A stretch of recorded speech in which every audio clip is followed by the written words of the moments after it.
Today, in the camps of Sabra and Shatila, a large plot of unmarked graves bears witness to those who died in the massacre. His wife, his daughter. My daughter. How many people altogether? 23. The allegation against Defence Minister Sharon is that he did not order that the Lebanese forces be removed from the camps when he received reports of acts of killing. It's a sad day because today some of the most courageous Israeli servicemen were dismissed from the service. They were all found responsible for a massacre. Do not they then deserve to lose their jobs? No, I'm sorry. None was found responsible for a massacre. But Mr. Olmert, what you've been saying to me is that this report is going to change very little. I think that we have been very courageous in exposing ourselves to a very painful and unpleasant investigation. After the initial shock, the Palestinians are terrified of more killings. Men, women and children fled Shatila this morning after reports that the right-wing Christian militia, the Phalange, who've been blamed for the killings, had moved armed men back into their area. At Sabra, they dug out 150 more bodies today. Red Cross workers say there will be many others. They say that the killers had gone to great lengths to bury the evidence of what happened. Hysterical women who survived the massacre have refused to leave, and their wailings have not stopped since the shootings. Many of the victims are said by the Red Cross to have been buried in mass graves, but there are conflicting reports about the extent of mutilations to some of the corpses. The Israelis said yesterday that they had ordered a major withdrawal of their forces from the refugee camps, leaving the work to the relief organisations, the civil defence and the Lebanese army. But after the reports today that the Phalange were in the Shatila camp once more, Israeli tanks moved back into the Palestinian areas to support Lebanese army units. In fact, the Israeli withdrawal at present appears to have been little more than a cosmetic gesture. Survivors today began picking up their belongings from Sabra. This is how one Lebanese officer described what they'd left behind. It's terrible. It's terrible what... I have been a surgeon for 30 years. I have seen war. I have seen the most awful things, but this is the hell of Dante. It will be many more days before the death toll is known. It's already reached 500. But the Lebanese army are now trying to prevent any more coverage of the killings by closing the areas and imposing new curfew laws. If, as they've said, the Israelis' conquest of the city was to prevent a renewed outbreak of civil war, then they have clearly made a grave mistake. And it's amid the confusion and more detailed accounts of what happened in the carnage that Lebanon hopes to appoint a new president-elect tomorrow. If, as expected, it's Amin Gemayel, then his job of ending what he's called this bloody war will be even more difficult than it would have been a week ago when his brother was assassinated. Brent Sadler, News at 10 in West Beirut. Okay. There's no doubt that these preliminary findings by the Commission are extremely damning against the Prime Minister, Mr. Begin, and against the Defence Minister, Mr. Sharon, the man who's regarded as the architect of the Lebanon war, and against the top 4 men in the Israeli army. Constitutionally, what's happened is this. The Commission is obliged to inform anyone who seems likely to be harmed by its judgment in order that those people have a chance to defend themselves. They now, with the help of a lawyer if they wish, have to try and disprove the allegations against them. The Prime Minister, Mr. Begin, has to refute the following charge, that he did not appropriately consider the role to be played by the Lebanese Forces, that's Israel's Christian allies, during the Israeli army's entry into West Beirut, and that he ignored the danger of acts of revenge and bloodshed by these forces against the population in the refugee camps. In other words, he should have anticipated there was the danger of a massacre in West Beirut. The allegation against Defence Minister Sharon is more wide-ranging. The Commission's words are that he ignored or dismissed from his mind the danger of acts of revenge and bloodshed, and that he did not order the appropriate measures to be taken to prevent this danger, and in addition, that he did not order that the Lebanese forces be removed from the camps as quickly as possible when he received reports of acts of killing. The charges against the Army Chief of Staff, General Raful Aitan, go even further, that he didn't check out reports reaching him about the massacre, that he didn't order the Lebanese forces out of the camps, and even that he ordered those forces to be given assistance. The Director of Military Intelligence, General Sagi, is accused of overlooking the dangers of the massacre and of not warning the government. The head of Mossad, Israel's military secret service, has to defend himself against the same allegations. And the Commission have also pointed the finger at the Army's northern commander and the commanding officer in Lebanon, and finally at the Foreign Minister, Mr. Shamir, for not bringing to the attention of the Prime Minister reports of a possible massacre. The Commission spells it out. If Mr. Begin, Mr. Sharon and the others can't disprove these allegations, and they've got 15 days to do it, then they'd be held to have failed in their duty. For the army officers, it would be the end of their careers. The Prime Minister, the Defence Minister and the Foreign Minister, the men who, more than all others, have been responsible for the way the Lebanon war has been conducted, and the men responsible, for instance, for the Israeli government's hard line on President Reagan's peace initiative, those men would almost certainly have to resign. Today, in the camps of Sabra and Shatila, a large plot of unmarked graves bears witness to those who died in the massacre. Here, just the brown Palestinian flag of mourning and a few wreaths on the spot where more than 300 people were buried. But nearby at the public cemetery, relatives of victims came to mourn some of the 50-odd others buried here. There is personal and communal grief because it was such a massacre on such a scale. Inside Sabra's nursery school, which only reopened this week, the most poignant sight of all, a whole class of children made orphans by the massacre. All of them now well-fed and well-cared for, maybe, but the few foreign relief workers here say a sense of hopelessness remains, destroying this community. They're hopeless. There's no hope. I think things are worse now than they were during the war. Now it's worse? Now it's worse, yes. At least during the war they were able to fight. Now they have everything around them. They can't fight. In many respects, life is as difficult as it ever was last summer. Water's still in short supply. Power cuts sometimes last all day and every day. And now there's a massive job of rebuilding to be done in areas devastated by the massacre and the war. The lack of manpower is all too evident. Today, at least, though, there is security in the form of the Italian units from the multinational force. The very units pulled out a few days before the massacre. They stand guard at every entrance to the camp. The Italians have worked hard at building up a relationship of trust and faith, which would have been unthinkable last summer. This morning they were joined by a small contingent of British troops, 100 men from the Queen's Dragoon Guards, many of them just finished with a tour of duty in Northern Ireland. Here they'll find a sectarian and political divide on a scale unimaginable even in Ulster. It might look like a token offering to the job of keeping the peace in Beirut, but the presence alone of troops from yet another foreign country is seen here as symbolic of a common wish in the world at large to maintain the peace and prevent any repetition of what happened last September. David Smith, News at 10, Beirut.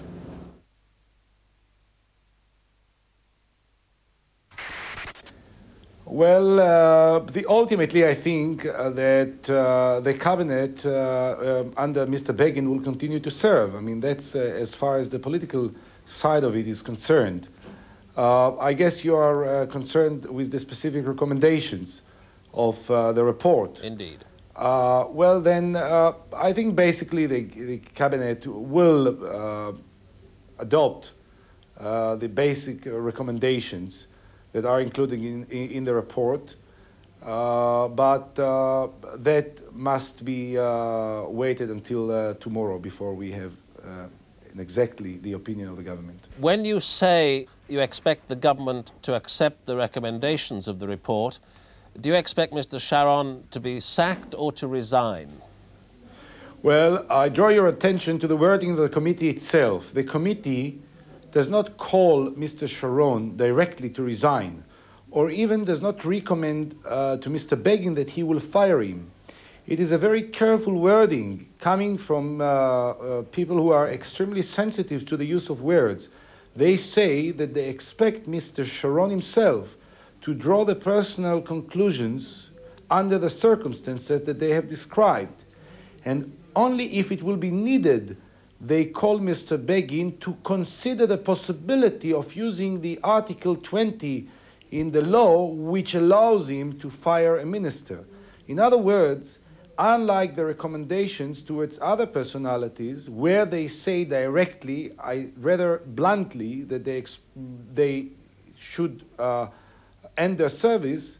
In the case of Mr. Sharon himself, they call for personal conclusions that he will draw. And we, first of all, have to wait and see what kind of position Mr. Sharon himself will adopt. I don't expect Mr. Begin to fire him. In fact, I think he already said today that he is not going to fire him. Do you see this as a problem for his party, or specifically a problem for individuals in it? I would like to go further and say that I think it's a problem for the country. It's not a happy day in Israel, it's a sad day. It's a sad day because today some of the most courageous Israeli servicemen, generals, fighters, were dismissed from the service. I'm talking about the chief of staff. I'm talking about the chief of the Israeli intelligence. I'm talking about the chief of the division in the north. All of them are bright, courageous, and decent soldiers of the state of Israel. And they were all found responsible for a massacre. Do not they then deserve to lose their jobs? No, I'm sorry. I'm very sorry that quite carelessly the use of words that you do is adding into the aggravation. That none was found responsible for a massacre because the massacre was originally not committed by Israelis, was done by the Phalangists, by the Christians against the Muslims. None of the Israeli soldiers was found directly or indirectly involved. And it is emphasized by the committee. I refer you to page 52 and 51 in the report in the English version, where it says that there was found no kind of conspiracy whatsoever between any political or military echelons of the Israelis to end the Phalangists in bringing about the massacre. The responsibility that was found was for not having prevented the massacre, for having an error of judgment in not foreseeing that it may happen. This is a completely different responsibility in nature. None of the Israelis was found responsible to the massacre. They were found responsible for not doing what they may have been able to do under the circumstances to prevent it in advance. But Mr. Olmert, the whole theme of what you've been saying to me is that this report is going to change very little. Well, I think that this report will definitely have an impact. It will sharpen sensitivities. It will teach a lesson to people in important positions while operating in exercising their authorities.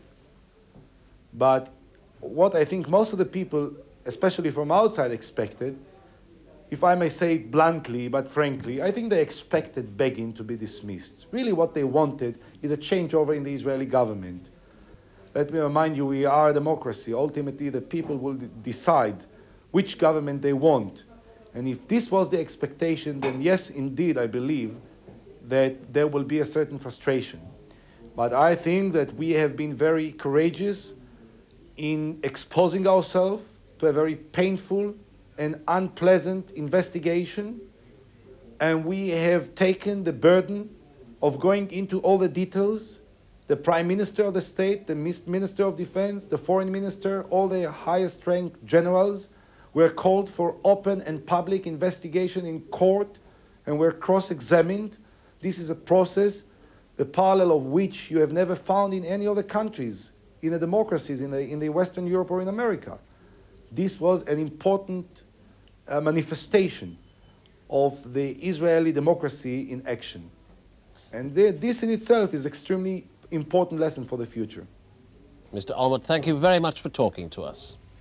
You're welcome. A year on, we return to Sabra and Shatila, picking our way through the streets still devastated, where a year ago today, a massacre that shook so many consciences took place. To find those like Suhair Mohammed, the only survivor of a family that lost 23 men, women and children in the massacre. Could he show us? That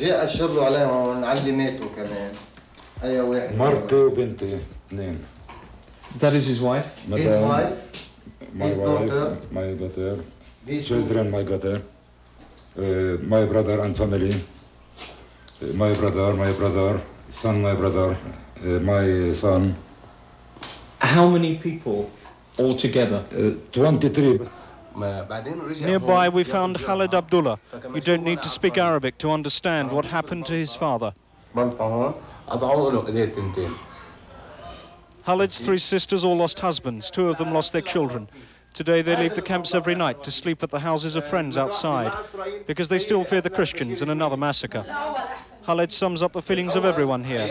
Only the multinational force, he says, stands between us and another massacre.